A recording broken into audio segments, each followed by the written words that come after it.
ভোরের আলো তখনও ঠিকভাবে ফোটেনি।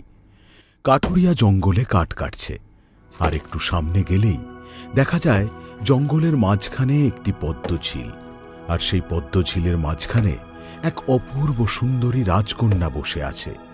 জলের নিচে শিকড়ের সঙ্গে বাঁধা রয়েছে তার পা। কালো মেঘের মতো লম্বা ঘন চুলের রাশি মিশে গেছে ঝিলের জলে।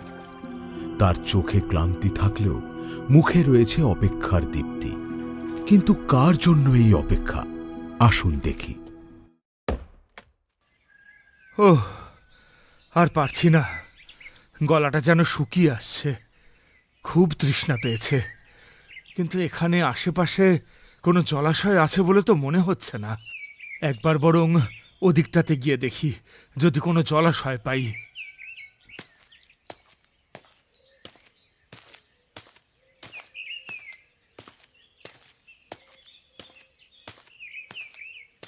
কাঠুরিয়া জল খুঁজতে খুঁজতে সেই পদ্মঝিলের সামনে এসে দাঁড়ায়। আরে, কি সুন্দর পদ্মঝিল! কত পদ্ম ফুটেছে, কত পদ্ম!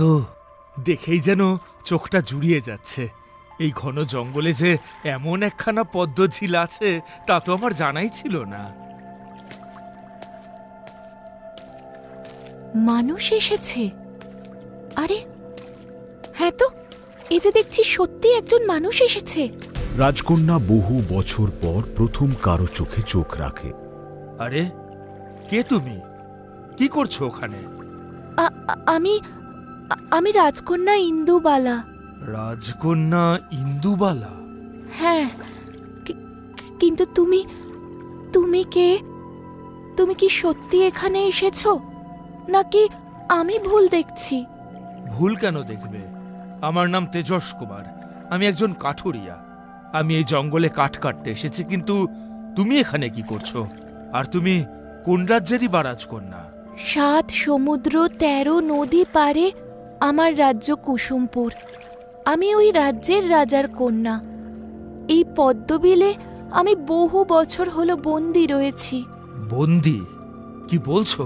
হ্যাঁ, এক দুষ্টু রাক্ষসী আমাকে এখানে বন্দী করে রেখেছে। কি? রাক্ষসী? রাক্ষসী তোমাকে বন্দী করেছে? কিন্তু কেন?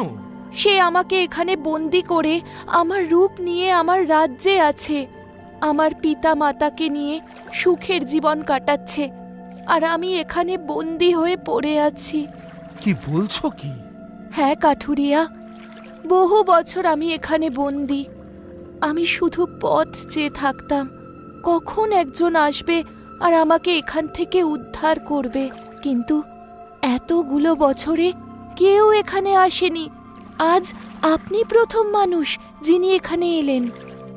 কাঠুরিয়া, আপনি আমাকে এখান থেকে উদ্ধার করুন, আমি যে খুব কষ্টে আছি।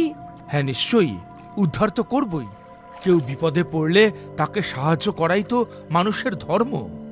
এই শিকড়গুলো আমার পায়ে জড়িয়ে আছে, ওগুলো আপনি আপনার ওই কুঠার দিয়ে কেটে ফেলুন, আমাকে মুক্ত করুন। আমি যে এই কষ্ট আর সহ্য করতে পারছি না। এ কি সত্যি কোনো রাজকন্যা, নাকি কোনো ছলনাময়ী? আমার কি সত্যি শেকড়গুলো কাটা ঠিক হবে? না না, আমাকে একবার অতীতে গিয়ে সবটা যাচাই করে দেখতে হবে যে সত্যি বলছে নাকি মিথ্যে।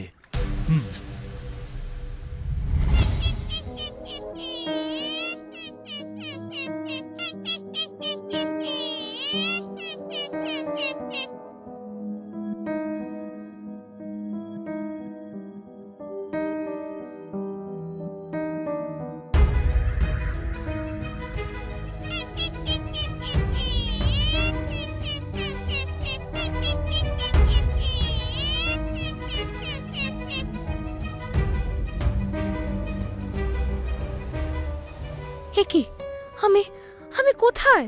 তুমি কে? কে তুমি? আমাকে দেখে বুঝতে পারছিস না আমি কে? আমি রাক্ষসী রে, রাক্ষসী। রাক্ষসী? ভয় পাস না, আমি তোকে মারবো না, শুধু একটা জিনিস তোর থেকে নেব। কি কি নেবে তুমি আমার থেকে? তোর রাজ্য, তোর পরিবার, তোর মাতা পিতা, তোর সব কিছু। এখন থেকে আমি তোর রাজ্যে তোর রূপ নিয়ে থাকবো, আর তুই থাকবি এইখানে বন্দি হয়ে।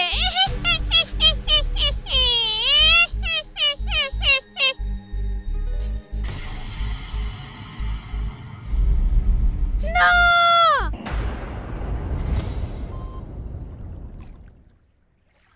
কাঠুরিয়া, কি ভাবছেন? না, কিছু না। আর কিছু ভাবছি না। আমি এক্ষুনি তোমাকে মুক্ত করে দিচ্ছি।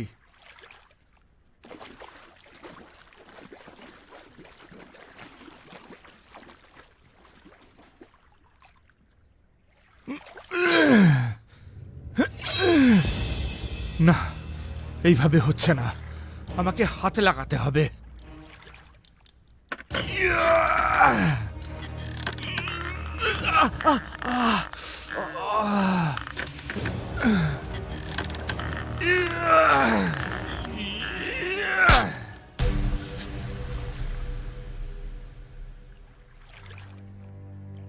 আপনি আমাকে বাঁচালেন কাঠুরিয়া, আপনি আমাকে বাঁচালেন। না, আমি শুধু তোমায় এই বন্দিত্বটা থেকে মুক্ত করলাম। এখন তুমি মুক্ত। রাজকন্যা ইন্দুবালা ভেজা কাপড়ে একটি বড় ঢিপির ওপর বসে আছে, আর কাঠুরিয়া রাজকন্যার পাশে দাঁড়িয়ে আছে। তুমি এখন মুক্ত রাজকন্যা, আর কোনো বাধা নেই। এবার তুমি তোমার রাজ্যে, তোমার ঘরে ফিরে যাও। ঘরে? আমার যে কোনো যাওয়ার জায়গা নেই। যে রাজ্যে আমি ছিলাম, সেই রাজ্যে অনেক আগেই ওই রাক্ষসী আমার জায়গা দখল করে নিয়েছে। আমি যদি এখন ফিরেও যাই, কেউ আমাকে মেনে নেবে না, কেউ আমাকে বিশ্বাসই করবে না। তাই শুধু শুধু আমি সেখানে গিয়ে আর কোনো জটিল পরিস্থিতি সৃষ্টি করতে চাই না। তাহলে আজ আমি মুক্ত হলেও এই মুক্তি নিয়ে আমি কোথায় যাব, কি করব, কিছুই বুঝতে পারছি না। রাত নামলে এই বন একেবারে নিরাপদ নয়। চারিদিকে নানা হিংস্র পশু রয়েছে। যদি চাও, তুমি আমার ঘরে যেতে পারো। আপনার ঘরে? হ্যাঁ, খুবই ছোট্ট ঘর আমার। কোনো রাজপ্রাসাদ নয়, তবে সেখানে শান্তি আছে। আশা করি তোমার কোনো অসুবিধে হবে না সেখানে। আচ্ছা, এই মানুষটা আমার জন্য এত কিছু করছে। প্রথমে আমাকে এখান থেকে মুক্ত করলো, এখন আমাকে তার ঘরে নিয়ে যেতে চাইছে। আচ্ছা, সে কি আমায় ভালোবেসে ফেলেছে? না না না, এসব আমি কি ভাবছি? রাজকন্যা, কি ভাবছো? না না, কিছু না। আমি যাব আপনার সাথে কাঠুরিয়া। যাবে? বেশ, চলো তাহলে।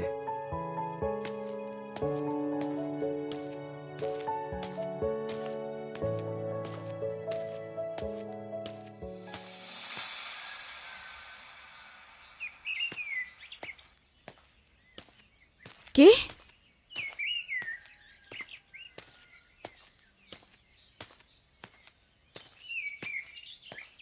আমি সারস বউ। ও, তুমি? তা এত দেরি হলো কেন? আর এই মেয়েটি কে? সারস বউয়ের প্রশ্নে কাঠুরিয়া একটু অস্বস্তিতে পড়ে। মানে ও হলো ইন্দুবালা। পদ্মঝিলের ধারে ওকে পেয়েছি। পদ্মঝিল? সেটা কোথায়? জঙ্গলের ভিতর। আমি কোনো দিন দেখিনি, আজ দেখলাম। জানো, কত বড় একটা ঝিল, কত পদ্ম সেখানে। জঙ্গলের ভেতর? কিন্তু ওখানে তো কেউ থাকে না। হ্যাঁ, কেউ থাকে না, কিন্তু আমি সেখানে বন্দি ছিলাম। বন্দি? হ্যাঁ সারস বউ, ইন্দুবালা বহু বছর সেখানে বন্দি ছিল। এক রাক্ষসী তাকে সেখানে বন্দি করে রেখেছিল। আমি সেখান থেকে তাকে অনেক কষ্টে উদ্ধার করেছি। হ্যাঁ, উনি আমাকে ওই বন্দি জীবন থেকে মুক্ত করেছেন, আমাকে নতুন জীবন দিয়েছেন। আচ্ছা, এখন এসব কথা থাক সারস বউ। আমি পরে তোমাকে সব কথা খুলে বলবো। এখন ইন্দুবালাকে ভেতরে নিয়ে যাও। যাও ইন্দুবালা, তুমি ভিতরে গিয়ে একটু বিশ্রাম নাও। এসো, তুমি এসো আমার সাথে।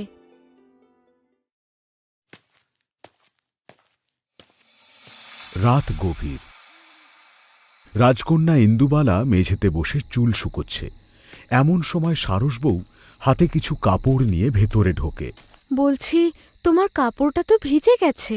এইখানে কটা কাপড় আছে, ভিজে কাপড়টা ছেড়ে এটা পরে নাও। ধন্যবাদ, আপনারা সকলে আমার জন্য এত কিছু করছেন, আমি যে কিভাবে আপনাদের ঋণ শোধ করব। আচ্ছা, এখন আসি, কাল দেখা হবে, তুমি বিশ্রাম নাও।